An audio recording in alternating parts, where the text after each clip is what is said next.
এই শীতকালে মেলায় এসে গরম গরম মোমো খাওয়ার আলাদাই মজা। কিরে বান্ধবী, মোমোর প্লেট কত করে নিল? 130। হ্যাঁ, কি বলছিসটা কি? এই মোমোর দাম 130? হায় রে, না জেনে শুনে তো বান্ধবীকে বলেও দিলাম এক প্লেট মোমো নিতে। এইসব মোমো তো আমাদের ওখানে 50-60 টাকা দিয়ে পাওয়া যায়, আর এখানে মেলা বলে এত লুটে নিচ্ছে। এত দাম? হ্যাঁ রে, তাই তো বললো।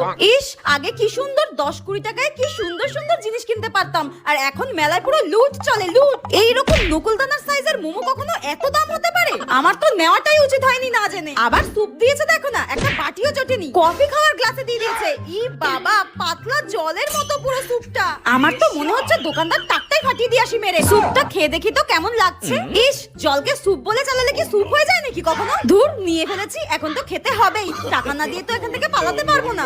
ইস, এই মোমোটা পুরো গদ গদ করছে, আমার টাকাটাই পুরো জলে গেল। ধুর, ভালো লাগে না।